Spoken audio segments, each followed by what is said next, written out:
Hello, welcome to my YouTube channel. This is your boy Rogers, multiple scholarship winner and awards. Today I'll be having an interview with my friend Nosh. And Nosh, could you please introduce yourself? So my name's Noshal. I'm from the UK. I am 27 years old. I came to Korea at the end of November 2017. Oh, that's great. Tell us what brought you to Korea, Nosh. So initially, when I was coming to Korea, I wanted to teach in Asia, and specifically, I wanted to teach in Japan. Okay. Now, when I was doing my research, the three countries that I was looking at were Japan, China, and Korea. And the reason why I chose Korea was when I looked at Japan, the salary is really good. Yeah. But the problem is the living costs are much higher than the three countries. Like Japan's living costs were the highest. Oh, really? So to pay rent and stuff like that in Japan is pretty expensive. Wow. For China, the one thing that kind of put me off was in China, the salaries usually in Japan and Korea, the teaching salary, there is like there is a set guideline that you follow. You know how much roughly you should be getting paid on a monthly basis. Yeah. Whereas China, like there was no set guideline. It was just like you either get paid a lot or you get paid a little bit, depending on your experience. Yeah. And also depending on where you end up in China. Okay. So for me, I felt like it was a little bit uneasy to choose China because there was too much fluctuation, so I was a bit uncomfortable with that. So we can say with China, you didn't actually have a picture of what you be paid. Yeah, like how much. It was harder Yeah. to determine basically. Yeah. So I ended up going with Korea because there was a set salary going rate, and I think at the time that I was looking, it was 2.3. Yeah. I know a lot of teachers that got hired Yeah. a little bit less at 2.1 or 2.2. But I knew if I was coming to Korea, that would be the salary that I'm aiming for. Okay. So that's why I chose Korea. I thought the living costs and the salary were pretty good hand in hand. Okay. So do you like your stay in Korea so far? So far, yes, I'm enjoying it quite a bit. Okay. So where did you find a job? So for my job search, initially, of course, I went on Google to find out where the best places were to apply. I did this for Japan, China, and Korea. For Korea, it led me to Dave's ESL Cafe, which is a website that every English teacher uses. It has a lot of job postings for Korea, but it also has job postings for Japan and China and other places too. Okay. As well as Dave's ESL Cafe, there was another website called ESL ROK. So this is www.eslrok.com. It's basically ESL at Republic of Korea. Okay. They have job postings from recruiters and from schools directly. And finally, the one that I feel like everyone's heard about, but they don't really believe. Yeah. Craigslist. Oh. Craigslist is one of the places where a lot of people post jobs. Yeah. So it's actually more common to apply for jobs through Craigslist than any of the other websites. Oh, that's interesting. Which is surprising, I guess, for most people. Yeah, it is. It is. Really. Yeah. So is there any basic criteria for teaching English in Korea? For the actual teaching part, for teaching English, you specifically have to be from one of the 7 English-speaking countries. Yeah. So, for example, native English-speaking countries. You have America, Canada. They're the most two popular ones. You have the UK, Australia, South Africa, and I guess a couple of other countries like Ireland and Scotland. It's whatever is part of the native English-speaking countries, basically. Because I know within Africa we just have one country which is being recognized as a Africa. native English-speaking country. As far as I know, you'd have to be from that set country to be able to get the visa. Oh, great. It's a visa-related thing here. So do you mean someone who just, like in the UK, someone who just got out of high school is eligible to teach English in Korea, or?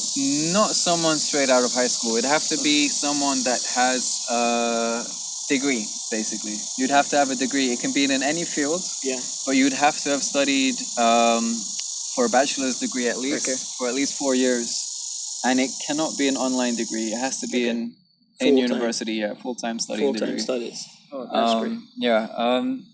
And also, as for the actual application itself, for the initial application, I'm sure a lot of people have CVs that are like, or resumes that are like 3 or 4 pages long. Yeah. In all honesty, you don't have to have it that long. As far as I know, the criteria for Korea is you have to have it so it fits on one page. Okay. It has to have your education, your relevant teaching experience, small paragraph about yourself. Okay. It must have a picture of you, which is, I know it's really weird. It's something that not a lot of CVs have.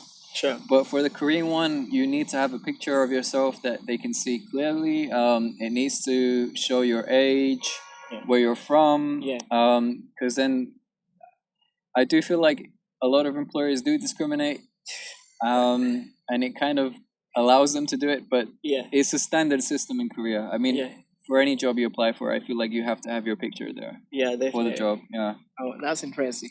So, after you apply for the working visa and everything, I mean, my question is, how do you apply for the visa? So, if I were to take you step by step through it, sure. initially you'd apply for a set job that you've seen that you think that you might like. Okay. Usually what would happen is they would email you back and ask you for an interview. And during the time of the interview, what they're looking out for, they'll be asking you all sorts of questions, but what they're essentially looking out for is how well your pronunciation and your speaking is. Okay. And it's something, I know it sounds a little bit like unreal, but usually they would listen to your accent at the most. Okay. So a lot of times you can get discriminated against if you don't have the Northern American accent, which will be Canadian or American. Yeah. Because that's the set standard. That's what people are used to here. But as far as I know, I feel like they're expanding a little bit more now to other accents, such as the UK accent, the Australian accent, and the South African accent as well. Yeah. But they will basically be listening out for how you pronounce certain words while you're speaking to them, and how quick or slowly you speak to them during the interview. So be mindful and try to sound as clear as possible so they can hear what you're saying. So, what was the most striking question during one of your interviews? Ooh, that question that blew you off, like you weren't waiting for it. I wasn't ready for this because it wasn't something that I've had in an interview, but during an interview I was asked how tall I was. So this was something I just thought it was a really weird question. Yeah. Because like I don't know what my height has to do with me teaching English. Yeah. But according to the director that asked me the question, it was because they wanted to have a fair idea of how I look like. Okay. But also because the taller you are, apparently, the more presence you have in a classroom, and the more the kids listen to you. Yeah. So they're trying to use your height as an advantage to teaching the kids, I guess. I'm not sure. Yeah, actually, because this is not just in the teaching field. I think in Korea, a lot of jobs, most of the time, they request for pictures or height because I think Koreans have this impression that the way you look is will probably set a good standard for the job you're setting out to do. So, usually, it's just very everyone in Korea. If you look around, even the older people, even people just generally on the streets, you're gonna notice one thing that they dress like. The way that they dress, it seems like they're wearing clean. Like they dress very well. Yeah. Like kind of, you won't see anyone really underdressed in Korea. Very stylish. Yes, very stylish. I feel like it's a very image-focused society right here. So do you think this style has been influenced by K-pop or? I would imagine so. I feel like a lot of influences that you see in Korea, they do kind of come from one aspect of the media or another. So I do feel like K-pop has a big influence on everyone. Okay. So Nosh, one more question which I would like to ask you, which I think a lot of people have actually asked me this question is, do you think you can study while teaching English in Korea? For instance, somebody on an E2 visa, which is a Korean, that's standard teaching visa, by the way. Standard teaching visa. Can someone on a standard teaching visa study, enroll into university while teaching in Korea? As far as I know, when it comes to the E2 visa, the main purpose of that visa is to allow you to gain employment in teaching specifically. Whether it's in English or a different language, it would have to be for the language for the purpose that you're staying here, basically. Whereas if your main purpose here is to teach, you wouldn't really be able to get into or apply to universities under that visa. There may be special exemptions, but it all depends on your employer. It Okay. generally doesn't depend on whether they will allow you to do other things outside of teaching. So you'd Okay. have to get a special permission from them, as far Okay. as I know. Okay. But if you were to have an E2 visa and try to study, for example, online, because I know a lot of people have done masters online while they're here from their home countries. Yeah. You will be able to. It's just the workload might be a little bit difficult to manage, Yeah, sure. depending on your teaching times and whatnot. Sure. Well, thank you very much for that. So, one more tricky question for you. Sure. I don't know if so. What is a challenge, or what are the challenges you face in career as being a teacher of color? One of the main things I've noticed, this was initially when I first started getting jobs, or when I first started applying for jobs. There was quite, even within the job adverts themselves, there was quite a bit of discrimination just there. But Yeah. I guess because it's such a norm here, it's not seen as a discrimination. Where the job descriptions was specifically asking for American teachers, Okay. North American teachers. It had to be either a female teacher, blonde female. They would ask for specifics, like you'd have to be blonde female or blonde Yeah. male. And you'd be sort of surprised, but I know even certain countries, and I'm not countries, Yeah. sorry, companies. Yeah. And I'm not going to mention any names because Yeah, it might sure, get of us in course. trouble. But Yeah. there was one of the biggest recruiting companies. I heard this through a reliable source that Yeah. they apparently have set profiles for people that apply for the same company. Yeah. And usually what they do is they give you an image rating. Okay. And this is as far as this goes. So Yeah. I'm going to give two examples. So there were two male teachers that were rated Yeah. in this company. One of them scored a 4, Okay. and one of them scored a 5. Oh. Both were white males. Okay. The one that scored a 4 was a white male with brown hair and brown eyes. Okay. Whereas the one that scored a 5 was Yeah. an American male with blonde hair and blue eyes. And blue eyes. And the thing that made it really funny was they were both from the same city. Okay. In all honesty, that the only difference that, as far as I can tell, like was Yeah. the hair and Yeah. the eyes that was mentioned within the actual character profile of the person, and I was really surprised by that. So if there is discrimination of a set color, of Yeah. course there's going to be discriminations of minority colors in Korea. Like it's quite big here, Yeah. but I feel like it's such a norm that it's not seen as discrimination. Yeah, but what I want to, one more thing which I wish to inquire from you is, do your students actually like how, like, your first day in class and they realize you're a person of color? Have you ever faced any student whereby like surprise or Personally, yeah I like you hear certain remarks from Yeah. students, but generally I think because they're of such a young age, yeah is something that I don't see as it being rude or racist. It's like it's ignorance from a young age, definitely and obviously these questions come out of a sense of curiosity as opposed to like malice. yeah Whereas like I've heard certain things from older Koreans, and I'm just Yeah. like, okay, that was very ignorant, and there was Yeah. no excuse for Yeah. that type of ignorance. Because I feel like your age kind of has a relation of how ignorant you're expected to be, if that makes sense. It's true. Whereas I fully understand this is a very homogenous country. Yeah. The idea of foreigners is very new here.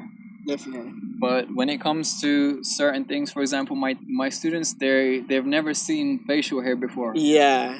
Or like hair, bodily hair. They like you'd have the younger students. They'll come, they'll sit next to you, and then they Yeah. slowly just start stroking your arm. Yeah. And it's really random because you just look Yeah. at them like, "What are you doing?" And they've just never felt that Yeah. type of hair before. It's just all out of curiosity. Or sometimes when you're on the level of the student, they'll try to touch your facial hair. Yeah. And it's something like when it's the younger students, I Yeah. would stop them and I would Yeah. explain to them that it's rude to just go up Yeah. and touch somebody without asking for permission or Sure. seeing like, you know, why? Usually the younger students, I said, because you're so young, I don't think people will frown upon it. Okay. But it's always polite to ask first. You cannot just go up and touch And touch somebody. people. Yeah, it's Yeah. yeah. Yeah, I'm asking this question because I back in the days my hair used to be like my dress used to be very long. Mm. So in the subway you just find someone randomly just want to touch your Oh. hair or so. But but I got used to it, and it passed. So Nosh, do you have any future plans? Any Um, future projects? Actually, I teach Korean here, but I also work on music Wow, as okay. well. But this is something I do as a hobby. Okay. So I collaborate with artists, Okay. singers, rappers, the sort. I would make the actual music for them to Okay. sing on or rap Okay. on or whatever they would Oh like to do wow. on, basically. So Okay. I'm quite heavily invested in music right now. So would you share one of your music? Uh, Do you mind? maybe. I will send you a Okay. song that will All right. you will So hear I'm, on the I'm gonna video. attach You will the attach it link to the on the video. Mm. uh, box below. So how can we reach out to you? Do you have any Facebook, I Instagram? do have an Instagram, which Yeah. again Yeah. is at Nos. I will give it to Okay. you so Yeah. you can put it Sure. in the description. Yeah. Also, I do feel like we didn't really touch too much on the E2 visa process, so I'll Yeah. quickly give a run through of Yeah. that. I feel like a lot Summary of of that. Yeah. people will be interested in it. Sure. So, for the E2 visa specifically, I know from the UK you need to get two things that are very crucial for your E2 visa. You need one is a notarized copy of your bachelor's degree. Okay. And another one is a notarized or an apostille copy of your criminal background check. Now, of course, Okay. because you're teaching children, Yeah. you require a criminal background check. Sure. So for myself, I got one. This is applicable to the UK. So usually you Yeah. get it from you can get it from many places, but if you go to Disclosure Scotland, Okay. DBS. Yeah.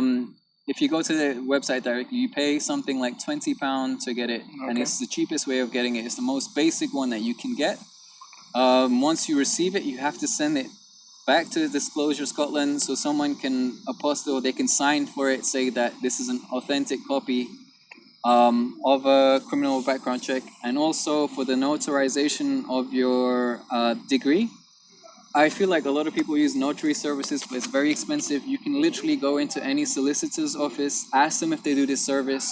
All they're doing is phoning up your university just to make sure that you attended from the time that you said you did and you received the degree. The university will then check their records, and then you can get this done for £10. It's very cheap. It's not that expensive. A lot of people spend over Wow. hundreds of pounds doing this same Wow. process. All right. So thank you very much, Nash. You've done a good job. So Pleasure. if you listen up to this point, don't forget to click the subscription button or the notification button to get more videos of this time. Peace out. Peace out.